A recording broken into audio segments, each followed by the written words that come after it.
Get ready to dive into a world where empires stand on the brink of war and terrible monsters tear at the fragile borderlands of men. The Adventurer-Conqueror King System Imperial Imprint, or as we like to call it, Acts 2, is now live on Kickstarter. Acts 2 is the new edition of the acclaimed best-selling fantasy role-playing game. You'll find everything you need to enjoy epic fantasy campaigns with a sweeping scope. Whether you want to crawl through dungeons, experiment with alchemy, crossbreed monsters, run a merchant emporium, raise an undead legion, or even conquer an empire, Acts 2 supports your playstyle. Acts 2 integrates experience point mechanics, making campaign activities a seamless part of the core gameplay loop. Your character levels up in new and exciting ways each time you play, adding massive replayability to each of your adventures. Acts 2 offers 18 character classes, 378 spells, new combat mechanics, and so much more. Support Acts 2 on Kickstarter today.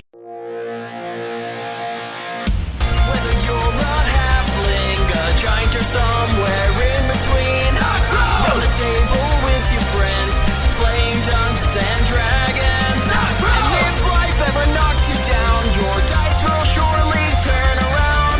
Roll your stats, it's time to quest. Let's put your characters to the test. Hello, and welcome to Knocked Prone, a podcast of high crits, small fits, and varying wits. My name is Cade, and I'm the host and dungeon master of this Dungeons & Dragons 5th edition adventure, and I am joined here by the players to my left. Mason playing Lakir. Brooklyn playing Litzy. Danny playing Tess. Caden playing Blink. As last we left our adventurers, Lakir went shopping to get some rope to escape from Great Grumbopolis, as well as to put in an order to get a special shield made, gauntlet shield. Gauntlet remade into a gauntlet. Yes, perfect. Litzy and Tess went and spoke to Oleander to ask for Litzy's father to be broken out of jail, and they got permission and took him out of jail. I guess not broken out, just taken out, but either way. And then Blink over here had a very lucky day, and he broke out the Healbot from the Cleric's Hive without anyone noticing, and has wheeled it to where the characters have now met. And they're still standing inside of Grumbopolis, but that might change real soon here. So let's get started. Well done, Blink. Was that terribly difficult? It had its challenges, but I had a stroke of luck. Nice. Well done. I believe everyone else has what they need. Yes, we were successful as well. Yep, as you can see, I'm pointing to... Hey guys, I'm here too. Litzy's father's just standing there. Wonderful. Well, I've got the rope, and I'm assuming while I've waited for everybody, I've tied it up into of course. Stuff. How are we going to get the Healbot down? Are we going to carry it?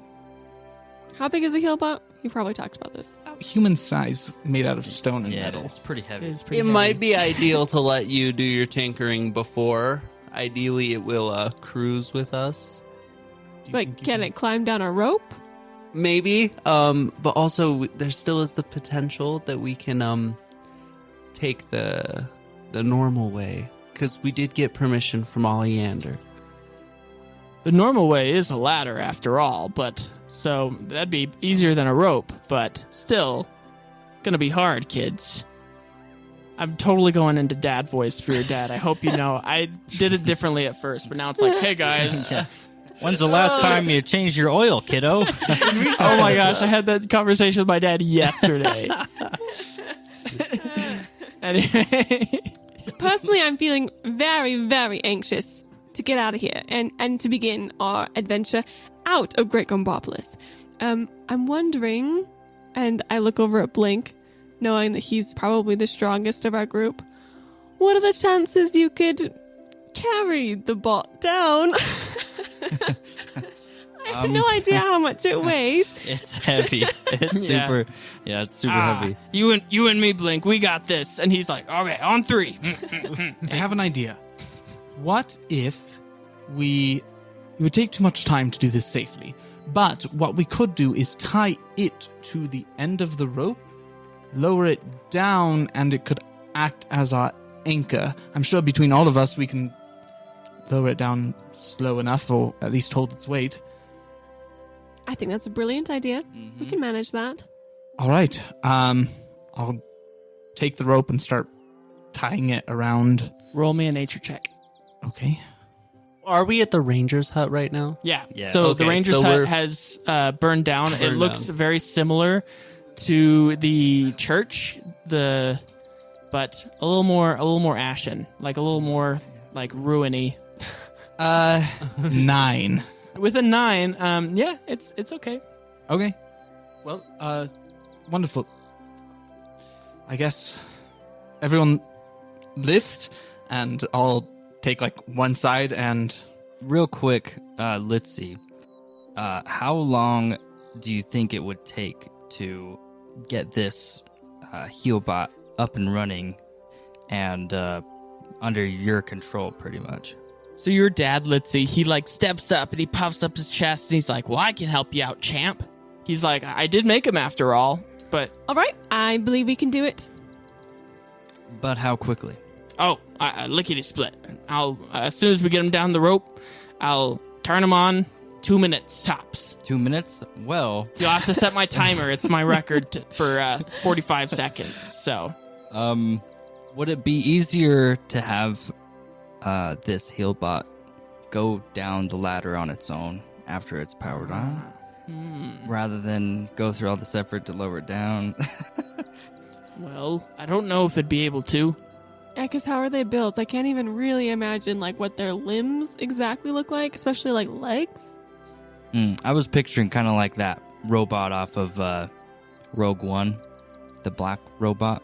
You know what I'm talking about? I similarly, I think like my idea is like C-3PO, but not as like made out of stone and wood and metal instead of gold. Like Yeah, My that's idea exactly looks what like- it looks like. Sure. I don't know. I was thinking it looked like Evie. Eevee. Oh, yeah. Oh, Eva. Eva. Oh, Eva. yeah. from Eevee's Wa- Pokemon. You're I right. was like, what the- Eva from Wally. Well, yeah, so he's like, "Oh, I guess I can power him on here, sure." He powers him on. It's not the quickest. He takes about 2 minutes, like he said. And the like gears start. One gear in the back you can see is kind of misfiring, but it still it powers on. Hello, how may I be of assistance? Hi. Please climb down this ladder without falling. Okay. No, all that work. He was my son. Yeah, he climbs down the ladder, no problem. And then he gets down. He says, "How may I be of assistance?" As he's at the bottom. Okay. Which is really far away, right? Yeah. Yeah, so they're you quite like 500 "How may I feet be down. of assistance?" Yeah, it's really far. So we're like climbing a ladder for quite a while down. That's crazy. As like we are climbing down, is the Earth, or I guess not the Earth, but is the planet below moving beneath us? Like, is Great Gumbropolis moving in the sky, or is it stationary? Like, Oh, right. I thought you were talking. At first, I was like thinking you were making like a Fireflies reference, like "I'd like to make my." But no, it is stationary. It seems anchored somehow, like Okay. magically. It's just over. It's just over the land. But as you guys get to the ground, you step into this grass that you've never felt be so earthy and soft. Like it's almost the grass in Great Grumbopolis grows, but it feels like turf. Like it's pretty rough compared to this grass. But like your feet kind of sink in halfway into the grass. As you look around, this patch of grass, the spot directly under Great Grumbopolis, seems to have gotten enough sunlight that has passed indirectly through like the cracks of Great Grumbopolis to allow for this grassy field to grow. However, when you look towards the south and see where the rainbow is covering, the rainbow is casting a shadow, which doesn't really make sense. There's no light for miles underneath this great rainbow of a road that is there, and everything is dead and desolate underneath it. There's no trees, or there's trees, but they have no leaves. Like, plants and life look like they have adjusted to life in the dark. But as you look to the west of you, you see a lush forest outside of the throngs of Great Grumbopolis' walls. To the north of you, you see a very light field. It's made of rolling hills, and it's filled with flowers as far as the eye can see. And to the right of you, to the east, you see great grasslands. Grumbopolis seems to be somewhat of a central hub to these different ecosystem variances. So were we aware of like the deadness No. underneath the rainbow? So And I neither think, was Blink. When you were living underneath Great Grumbopolis, this was not a thing. Okay. Light still didn't pass underneath the rainbow, but it wasn't dead. Okay. So I'm gonna sort of share my first observation and just say, why wouldn't they have told us about what was right underneath us? This seems a little bit strange to have all of this death, this desolate land right beneath us, and for it to not be something we've ever talked about in any of our classes. Well, I mean, we were told that there was the Great War and everything, but I do agree they kept this rather vague. I didn't even realize that the rainbow didn't go on the other side. So, this entire time, the Rangers have been sneaking down here? Has their access been restricted by the Crimson Guard? That seems to be what has happened. But for this reason. Possibly. Although they'd been out before, so they probably already knew about the way the rainbow is affecting the land. It's just weird that it was... Nothing's been passed around. No word of it has left. It's just odd. I mean, I know we don't learn a whole lot about this planet beneath us. I mean, most of our focus is things that are in Great Grumbopolis that seem more relevant to us, but it does just seem like it's been passed over, that information's been neglected to be shared. Yeah, they've always been very secretive, like not letting us go outside at all. Not even like peering over the walls. It's a little bit crazy, but wait a minute. And I'm going to pull out Tim, and let him like enjoy the flush grass where we are. So, yeah, Tim hops for a second, and then as he is on the ground, he starts aging at a very accelerated rate, and it seems like he is very old, and at whatever spell was on him in Great Grumbopolis is not in effect on the outside world. Oh, Everything all right? yeah. Tim's just growing up. Good. I imagine you're very proud. Anyway, where, and I'll look around. Are there any footprints that like show where the gnolls or the children or just any direction that seems traffic has been recently? Roll me an investigation check. For a 6. So you look around, though it's a natural 1. So you look around, and man, what's your favorite flower? What's Lakir's favorite flower? It would probably be bluebells.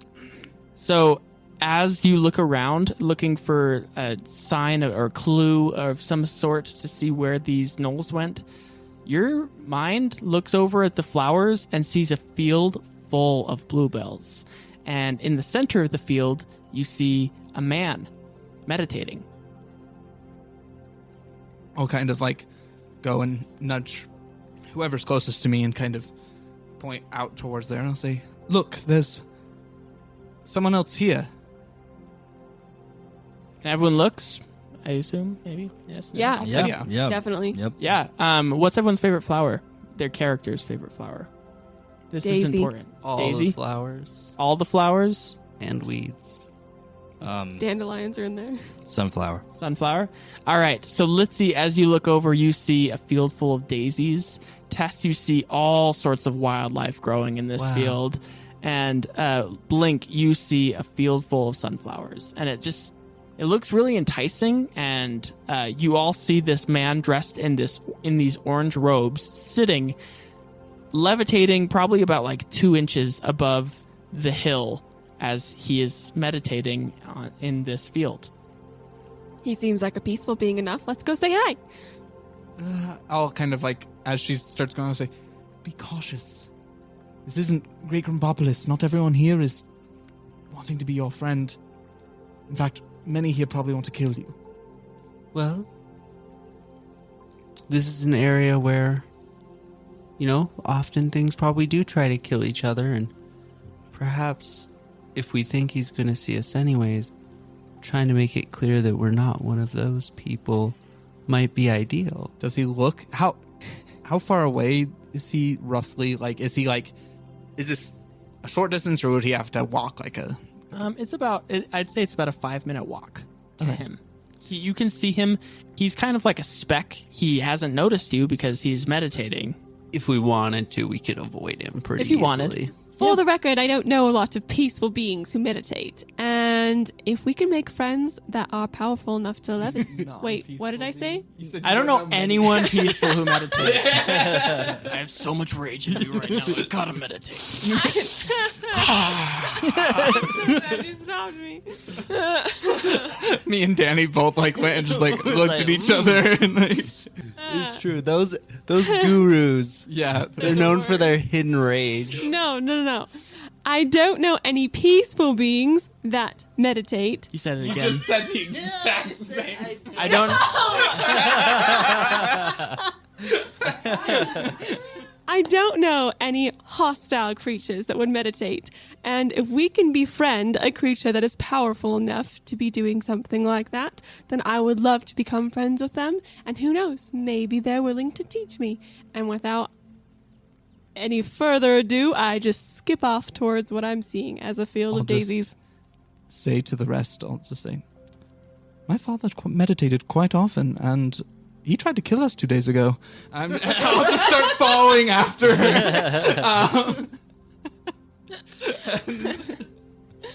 There we go. Okay, so everyone goes towards the field? I try to hold the robot's hand while we're walking. Yeah. And he looks down at you and says, "How may I assist you?" I'm going to put Tim on his shoulder. Can you help him not get old? Yeah. So he recognizes what is happening and looks and says, "Magic malfunction, returning to base." And so starts climbing up the rope with Tim. He'll be back. So yeah, he understood magic enough to see what was happening, and so he's gonna take Tim, and Tim's gonna just be back at the church with the snacks that your mom left for him and you guys. Okay. If that's okay. No, that's good. I think that's the right choice. Okay. Well, Thank you, yeah. Mr. We need a name for this guy. Well, they called me Q62, but you can call me any name you'd like. So it's Q62? Q62. I'll just call him Q, and just it'll be like a Star Trek reference. Yeah. Anyway, so he climbs up the ladder. You guys go to the field. Okay, everyone make me a Constitution saving throw as you first get into the field.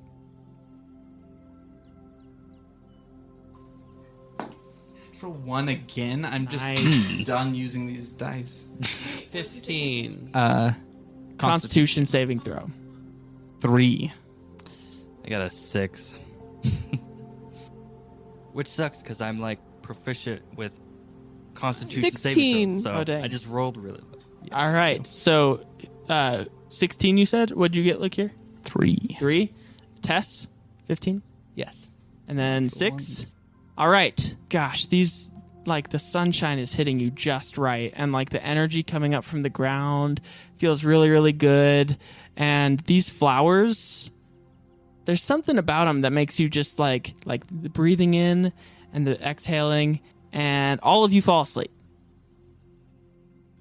Nope.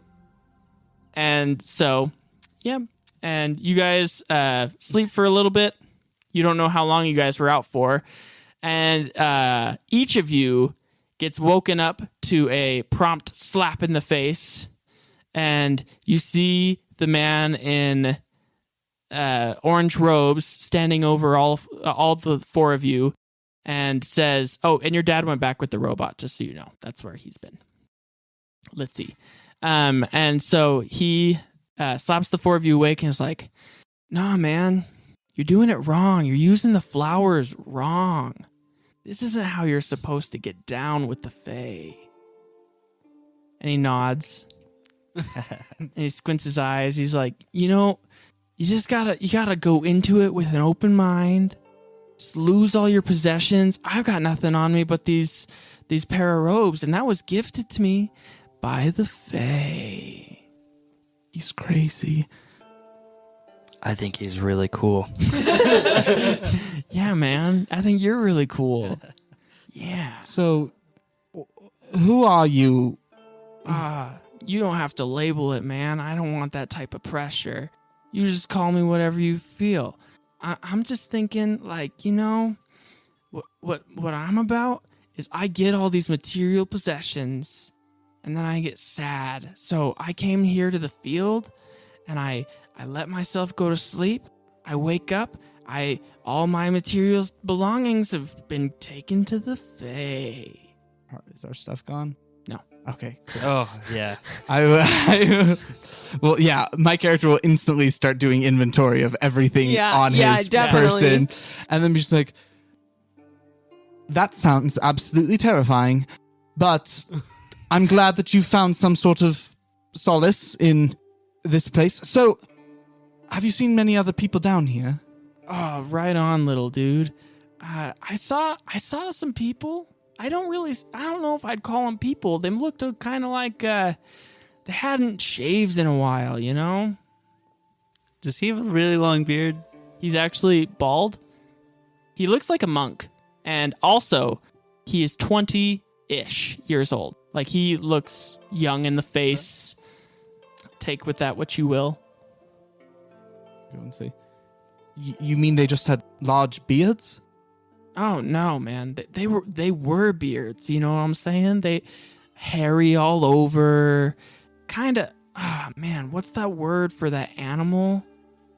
They seem it- to be animal people, though. Oh yeah, for sure, man. Is it a goblin? a garble? I don't know what that is. Oh, right. I guess you probably wouldn't know what a goblin is. It's like what you described. Yeah, man. I don't know that. I guess not all of them had hair and were animalistic. They had like this group of like they seemed like a group of like I don't know, like Cub Scouts or something, man. Like they were selling some cookies door to door. I think they were out of there in a hurry. I don't know. Which direction did they go? Oh. And he stares off for a while. He closes his eyes. Oh, I'm sorry. Which direction did they go? Oh, man. They did not come to the Fae even after I beckoned them closer. I think they went that way. And he points towards the desert. And he's like, I heard them talking about, like, it was... That's called the Oasis, man. The Bone Oasis. Pretty rad. Yes. Hi, my name's Tess. Oh, we don't need to use labels here, man. The Bone Oasis. Yeah, man. So, it looks like a desert. Oh, So yeah. how far is the Oasis part? Ooh, it has been many a moons, my brother, since I have even left the Fae. You know what I like to do? I like to take all my possessions and I put them on the ground, get and that. then I just go with the Fae. I think that we have learned all the information that we are going to get from this being. Shall we depart? Yeah. Well, it was nice to meet you, large man. Ah, little brother. Nice. Up top. And he gives you a 5. I definitely 5 him. All right. Well, I'll lead you guys back. I know I don't think you want to be sleeping here much longer. Time is weird in the Fey. Thank you. That would be most appreciated. It carries you guys out. So we were in the field of flowers still. Hmm? Can I pick some and put it in my bag? You fall asleep. He shakes you awake. Nice, man. Hey, little dude, little dudette. Yeah, picking those flowers, getting with the Fey. But you put them in your bag. You have three new flowers. Okay. Thank you for your hospitality. Skip back out of the flowers. Anytime. Hey, next time, use the flowers right, man. Don't go squandering. Live your life, you know? Thank you. Yeah. I have taken everything you have said to heart. Sincerely. As long as it's not a material possession, man, that is A-okay. All right. Are gnolls still called gnolls, or Yeah. are they called? They're just okay. They're gnolls. I was like, I better learn the term if I end up asking about these. Yeah, so they're gnolls, which gnolls used to be... we'll get into that later. Okay. Well, I guess we have our direction. Shall we begin the march? I'm gonna look up at the ladder or the rope. Is Litsy's dad or the robot on their way back? Yes. So Litsy's dad is there with the robot, and he looks like he's been there for a minute. Okay. And he approaches you quickly as you leave the field. And as you leave the field, you notice it is nighttime. Oh. And he's like, Where'd you go? I've been coming back here every day for 3 months. Whoa. That's a long time. Did you see the field of flowers? Did you see the meditating man? Did you find us? I didn't see anything. Oh, you've missed so much. Well, hurry up. Catch us up. Well, Great Grumbopolis is different. I can't even get back in. What have you been doing for 3 months? I've been looking for you. Searching. Well, this is a problem. There's no way in, you say? All the exits have been blocked by some type of, magic. I don't know. I haven't been inside. Have you been keeping an eye on the rope? Has anybody gone out at all? No, nobody's left. Well, Is the robot still here? Or is it? Robot's here. With him. And this took place the day we left. The day after, yeah. That's not a coincidence. That was the 100th anniversary. This is the day before the 100th anniversary, correct. Something happened. All the entrances or all the exits to Great Grumbopolis have been sealed. I don't know what's happening. Q. Were you able to help Tim? Yes, Tim and I went and we dropped him off in the church. But now I'm back here and ready to assist. Thank you. so Tim's not here anymore. He's not here. No, it seemed like leaving Great Grumbopolis didn't work very well for him. Well, I'm sorry you don't get to take your friend with you on our adventure. Yeah, I've never been without him for like years, but it's okay. It's best that he is safe. Do I still have those 15 temporary hit points? Yes. From like 2 sessions ago? Mhm. Okay, I just wanted to check because I had them on here. I was like, I don't want to use them if I'm not No. supposed to. Yeah, you're good. Okay. And you also still are lucky. Without being able to get back in, we're stuck down here. I proposed one of two options. If we want to get back to Great Grumbopolis, I propose we set up a base camp here. somewhere that we can return to, a sort of headquarters. Allows us to keep a monitor on the city throughout over time. Eventually, when something seems right, or when something changes, perhaps we can re-enter. Otherwise, I think we're left to the wilderness. Does anybody have any items that allow communication of any sort? A long-distance communication? I know of spells, but I don't currently have them worked out. I can start working on it, and look here, we'll start, scribbling away equations in his notebook. Well, though I've been searching and scouring this field for you for some time, I found this. And Litsy's dad is going to hold up a green piece of the sash that the Rangers wear, and he's going to say, I know it's been a long time, but I just have a feeling that they're still out there and that we need to help them. And with that, that's where we're going to end our session. Crazy. I like that twist. That was a good one. Yeah, thanks. Thank you for joining us. If you like our podcast, go ahead and give us a podcast review. And if you can't give us a podcast review, go ahead and share us with a friend, because it really helps us get boosted on platforms so more people can hear our content. And but with that, my name is Cade, and I am the host and dungeon master of this Dungeons & Dragons 5th edition adventure, and I am joined here by the players to my left. Mason playing Look Here. Brooklyn playing Litzy. Danny playing Tess. Caden playing Blink. All right. We hope that you remember when life knocks you flat on your back. All you got to do is keep rolling, and we hope you have a great rest of your day.